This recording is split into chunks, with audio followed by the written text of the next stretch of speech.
Hi, welcome back to Thajus Curryworld. ഇന്ന് ഞാൻ ഉണ്ടാക്കാൻ പോകുന്നത് ബീഫ് കഴിക്കുന്നവർക്ക് ഏറ്റവും ഇഷ്ടമായിട്ടുള്ള ബീഫ് റോസ്റ്റിൻ്റെ റെസിപ്പിയാണ്. അപ്പോൾ കുറേ പേര് എന്നോട് റിക്വസ്റ്റ് ചെയ്ത ഒരു വീഡിയോയും കൂടെ ആയിരുന്നു. പിന്നെ നിങ്ങൾ അയച്ചു തന്നിട്ടുള്ള ഫോട്ടോയും വീഡിയോ ഒക്കെ കണ്ടപ്പോൾ ഒരുപാട് സന്തോഷമായി. അപ്പോൾ ഇനിയും ഫീഡ്ബാക്കൊക്കെ അറിയിക്കണേ. അപ്പോൾ ഇതേപോലെ തന്നെ നിങ്ങൾ ഇനിയും എന്നെ സപ്പോർട്ട് ചെയ്യണേ. അപ്പോൾ നിങ്ങൾ ആദ്യമായിട്ടാണ് എൻ്റെ ചാനൽ കാണുന്നതെങ്കിൽ ആ താഴെ കാണുന്ന ആ റെഡ് സബ്സ്ക്രൈബ് ബട്ടണിൽ ഒന്ന് പ്രസ് ചെയ്ത് സബ്സ്ക്രൈബ് ചെയ്യണേ. അപ്പോൾ തൊട്ടടുത്ത് തന്നെ നിങ്ങൾക്കൊരു ബെല്ലൈക്കൺ കാണാം, അതിൽ ഓൾ എന്ന ഓപ്ഷൻ ഓണാക്കി കൊടുക്കുക. അപ്പോൾ ഞാൻ വീഡിയോ അപ്ലോഡ് ചെയ്യുമ്പോൾ പെട്ടെന്ന് തന്നെ നിങ്ങൾക്ക് കാണാൻ കഴിയും.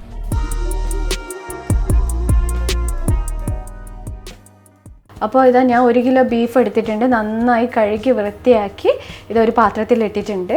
1 കിലോ ആണുള്ളത്.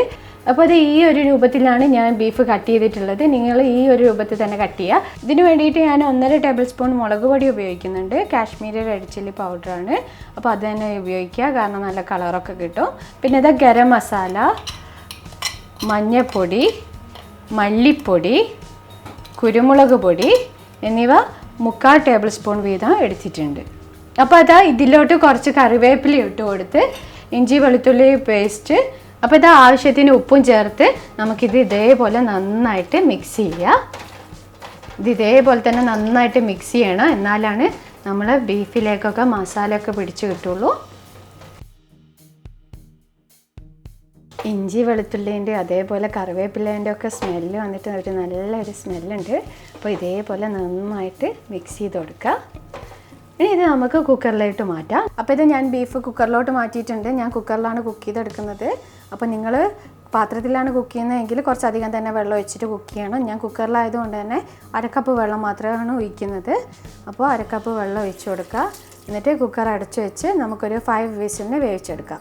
അപ്പോൾ ഞാൻ ഇത് 5 വിസിലിനാണ് വേവിച്ചെടുക്കുന്നത്. കാരണം ഒരു 80% വെന്ത് കിട്ടിയാൽ മതി. കാരണം നമ്മളിത് പൊരിക്കാൻ ചെയ്യുന്നതാണ്. അതുകൊണ്ട് തന്നെ ഒരു ഹാഫ് കുക്ക് ആ ഒരു രീതിയിൽ കിട്ടിയാൽ മതി. അപ്പോൾ ഇതാ ബീഫ് നന്നായിട്ട് വെന്തിട്ടൊക്കെ കിട്ടിയിട്ടുണ്ട്. കറക്റ്റ് വെള്ളമാണ്, കറക്റ്റ് വേവുമാണ്. അപ്പോൾ ഇതിലോട്ട് നമുക്കിനി 2 ടേബിൾ സ്പൂണ് കോൺഫ്ലവർ ആഡ് ചെയ്യുക. ഇനി കോൺഫ്ലവർ ഇല്ല എന്നുണ്ടെങ്കിൽ അരിപ്പൊടി ആഡ് ചെയ്താൽ മതി. അരിപ്പൊടി ആഡ് ചെയ്താൽ നല്ല ടേസ്റ്റ് ആയിരിക്കും, നല്ല ക്രിസ്പി ആയിരിക്കും. ഇനി ഇതാ കോൺഫ്ലവർ ഇട്ടിട്ട് നന്നായിട്ട് ഇതേപോലെ ഒന്ന് മിക്സ് ചെയ്ത് കൊടുക്കുക. ഇനി ഇത് നമുക്ക് ഡീപ്പ് ഫ്രൈ ചെയ്തെടുക്കാം. ബീഫ് ഫ്രൈ ചെയ്യാൻ വേണ്ടിയിട്ട് ഞാൻ ഇതൊരു പാൻ അടുപ്പത്ത് വെച്ചിട്ടുണ്ട്. നന്നായിട്ട് ചൂടായി വന്നിട്ടുണ്ട്. ആ ഒരു സമയത്ത് നമുക്ക് ഓയിൽ ഒഴിച്ച് കൊടുക്കുക. കുറച്ചധികം തന്നെ ഓയിൽ ഒഴിച്ച് കൊടുക്കുക, കാരണം ഡീപ്പ് ഫ്രൈ ചെയ്തെടുക്കാൻ വേണ്ടിയിട്ടാണ്. അപ്പോൾ ഇതാ എണ്ണ നന്നായിട്ട് ചൂടായിട്ട് വന്നിട്ടുണ്ട്. ഇനി ബീഫ് നമുക്ക് ഇതിലോട്ട് ഇട്ട് കൊടുക്കുക.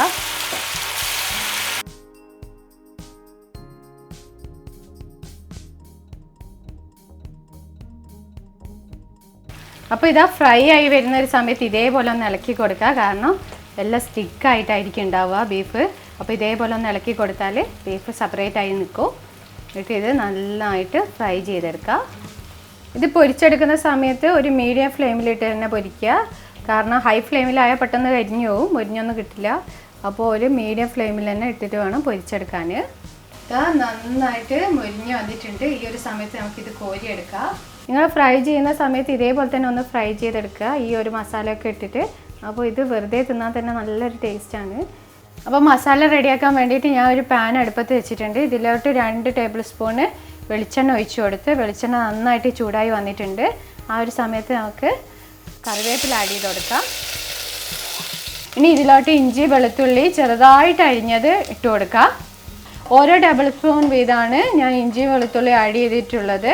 ഇഞ്ചി വെളുത്തുള്ളി ഇതേപോലെ ചെറുതായിട്ട് കട്ട് ചെയ്ത് തന്നെ ഇടുക, കാരണം ഇഞ്ചി വെളുത്തുള്ളി പേസ്റ്റാണ് ഇടുന്നതെങ്കിൽ ടേസ്റ്റ് ഉണ്ടാവില്ല. അപ്പോൾ ഇതേപോലെ ചെറുതായിട്ട് കട്ട് ചെയ്തിട്ട് തന്നെ ഇടുക. അപ്പോൾ അത് കടിക്കുമ്പോൾ ഒരു ഭയങ്കര ഒരു ടേസ്റ്റ് ആയിരിക്കും.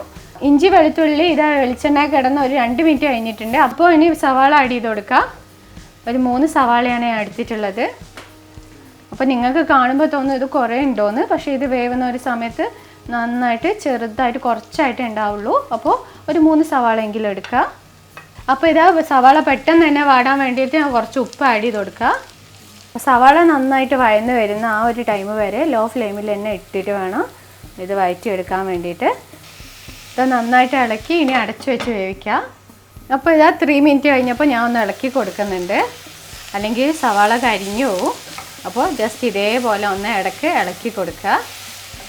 ആയിട്ടില്ല, കുറച്ചും കൂടെ നമുക്ക് സവാള വാടാനുണ്ട്. അപ്പോൾ ഇനി അടച്ചു വെച്ച് തന്നെ വേവിക്കുക.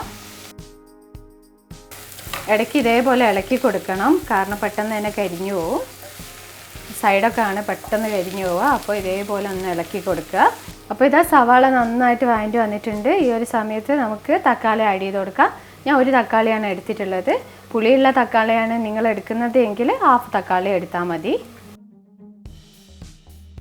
ഇതാ തക്കാളി ആഡ് ചെയ്തിട്ട് ജസ്റ്റ് ഒന്ന് ഇളക്കിയിട്ട് ഇനി അടച്ചു വെച്ച് തന്നെ വേവിക്കാം. ഒരു 2-3 മിനിറ്റ് കൊണ്ട് തന്നെ ഇത് റെഡി ആയി കിട്ടും.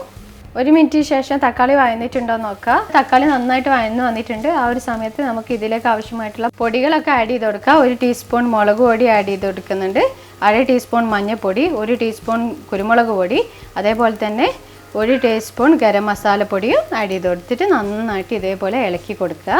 ഈ മസാലകളൊക്കെ ചെറിയ തീയിൽ ഇതേപോലെ കുറച്ച് സമയം വഴറ്റണം, കാരണം ഈ മസാലേൻ്റെ ആ കുത്തെല്ലാം ഒന്ന് മാറി കിട്ടാൻ വേണ്ടിയിട്ട്. ഇനി ഇതിൽ ഉപ്പൊക്കെ കറക്റ്റാണോ എന്ന് ചെക്ക് ചെയ്യുക. അതിനുശേഷം നമ്മൾ ഫ്രൈ ചെയ്തിട്ടുള്ള ബീഫ് ഇതിലേക്ക് ഇട്ട് നന്നായിട്ട് മിക്സ് ചെയ്ത് കൊടുക്കുക.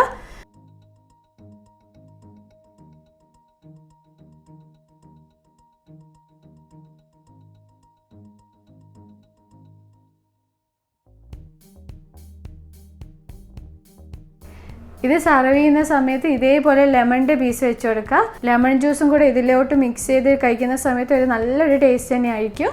അപ്പോൾ എല്ലാവരും ഇത് ട്രൈ ചെയ്ത് നോക്കുക. നല്ലൊരു അടിപൊളി ടേസ്റ്റാണ്. ചപ്പാത്തി പൊറോട്ടയ്ക്കൊക്കെ അടിപൊളി ഒരു കോമ്പിനേഷനാണ്. അപ്പോൾ നിങ്ങളെല്ലാവരും ഇതൊന്ന് ട്രൈ ചെയ്ത് നോക്കിയിട്ട് ഫീഡ്ബാക്കൊക്കെ അറിയിക്കുക. ഇഷ്ടപ്പെട്ടെങ്കിൽ നിങ്ങളെ ഫാമിലിയായിട്ട് ഫ്രണ്ട്സുമായിട്ട് ഒന്ന് ഷെയർ ചെയ്യണേ.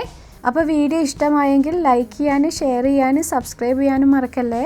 അപ്പോൾ ഇനി മറ്റൊരു വീഡിയോ ആയി കാണുന്നവരേക്കും ബായ്.